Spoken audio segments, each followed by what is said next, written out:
Have you found your life's passion and a truly rewarding career? Today's guest will share his struggles in opening himself up to new possibilities in his life. But in the end, this led to his passion for contributing to people from the US to Thailand and the Philippines. The path he describes really is an inspiration for each one of us as we continue to grow toward becoming who we truly are.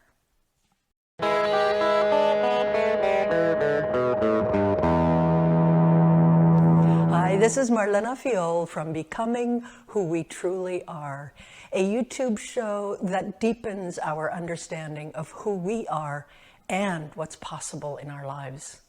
If you find value in this video, please do give it a thumbs up. It makes a big difference. Today I'm honored to introduce Shawn Askinoskie. He's the co-author with his daughter Lauren of the book Meaningful Work, A Quest to Do Great Business, Find Your Calling, and Feed Your Soul. Shawn is the founder of Askinoskie Chocolate, which was named by Forbes as one of the 25 best small companies in America. And get this, he was named by Oprah as one of 15 guys who are saving the world. Shawn is all about chocolate. I've tasted it, and it's amazing. But he and his chocolate company are also about so much more. The revenues from Shawn's chocolate business have provided over 1 million meals to hungry children in Tanzania and the Philippines. They've delivered thousands of textbooks to schools, and they've drilled wells for villages. I know you'll agree after listening to my interview with Shawn that his life and work inspire each of us to become better and truer versions of ourselves. Do you ever yearn to make that kind of difference in the world?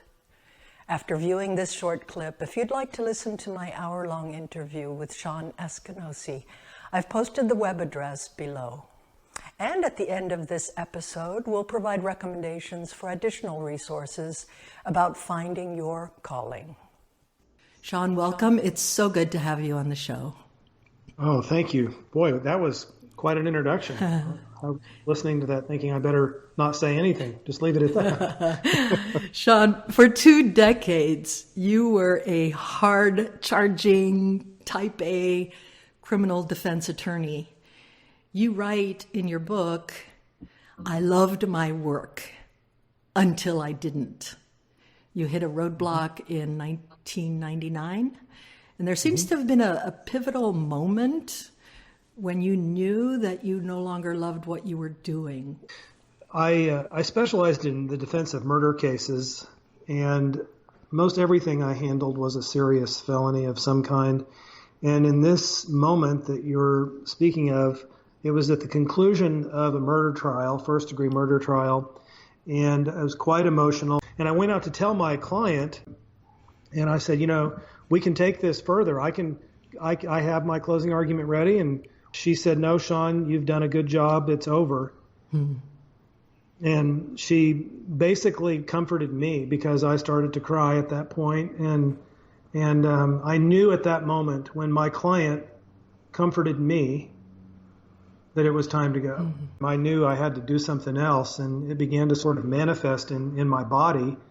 My chest was hurting and things like that, and little panic attacks. And during this, what turned out to be a 5-year period of looking for the next thing, I was researching and reading books and talking to people and coming up with franchise ideas, and nothing was really reaching a place within me that I would call a place of inspiration. Started to have some anxiety and depression, and so during that time I started volunteering at Mercy Hospital in their palliative care department. So I started meeting with the patients, various departments in the hospital, so oncology, neurology, cardiology, wherever. They were all in some state of dying, though. And I always concluded by asking them if they would like me to say a prayer for them before I leave, and almost all of them did.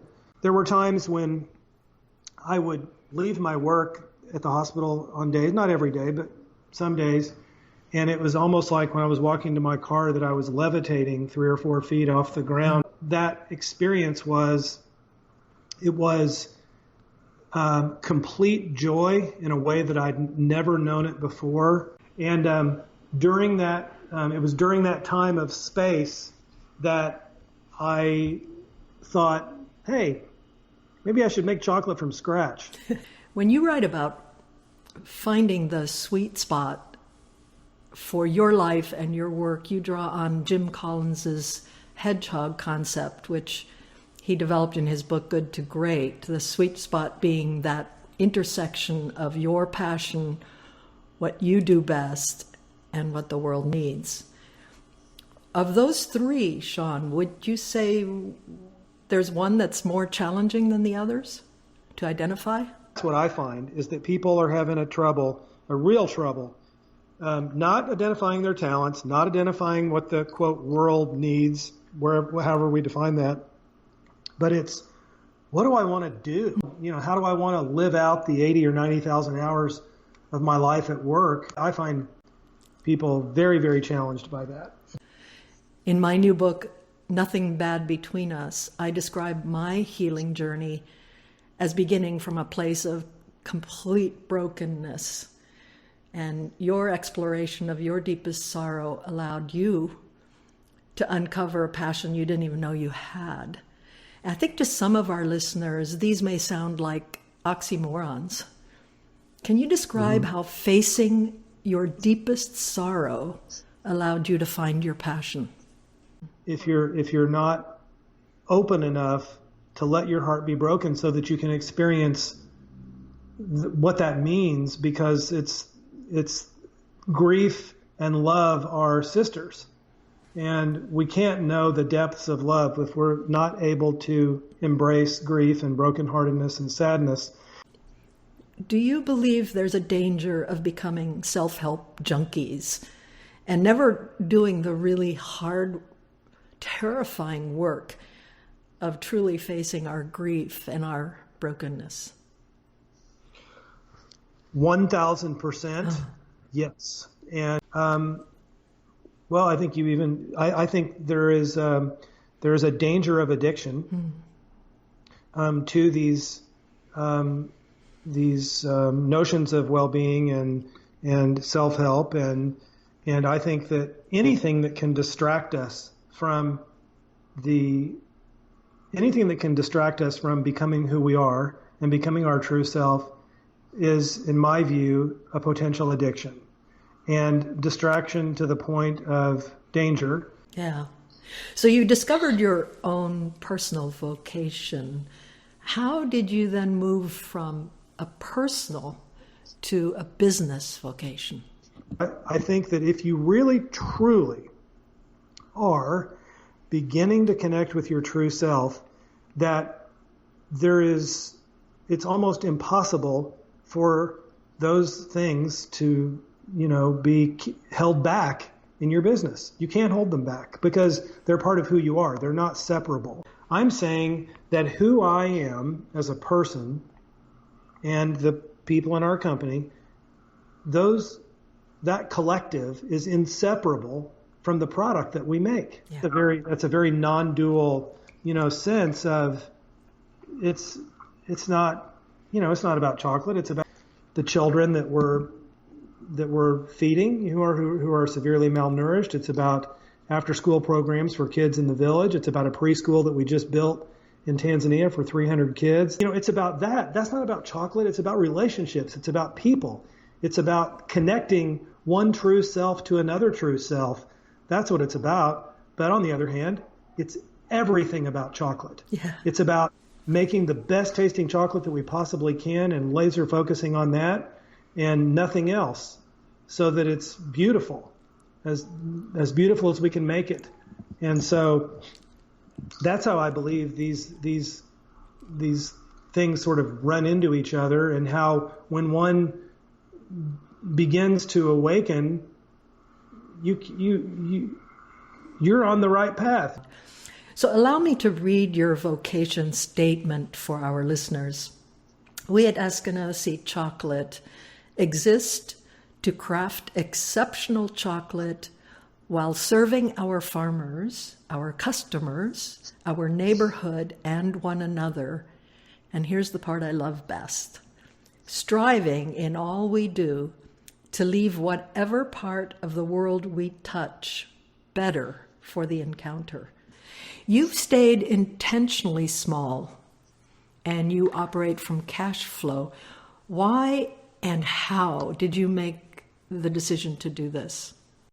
My next origin trip will be my 45th origin trip since I started the company. I go every year to visit the farmers.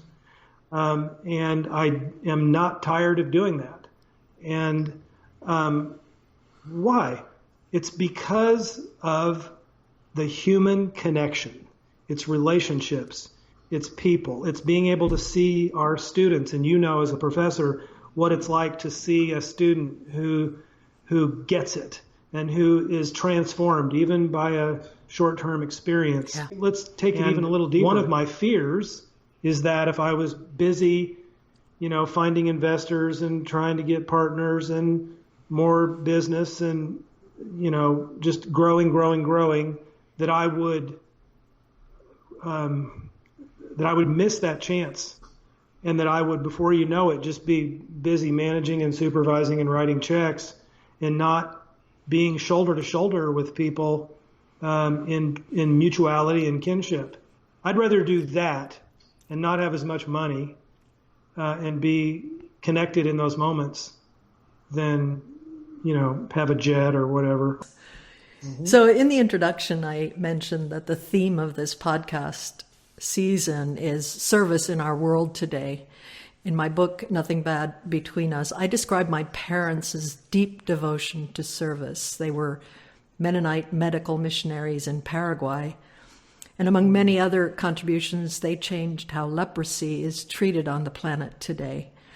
So their passion for service made a huge difference in the world. But it also took a toll on our family life. And it turns out this is not at all uncommon. So would you share with us what you've learned about balancing your personal life and your passion for service? My spiritual director of 20 years is now 90, and he's been a monk since 1952. And, praying the Psalms every day. And he, a couple of years ago, we had the opportunity to start another school lunch program in the Philippines where we're funding and managing school lunches for all the kids in the school. And he's a very humble, very soft-spoken man, but he encouraged me to not do that, to not do it. And it really took me by surprise because I didn't understand why, if I had the opportunity to feed children, why would I not start another program?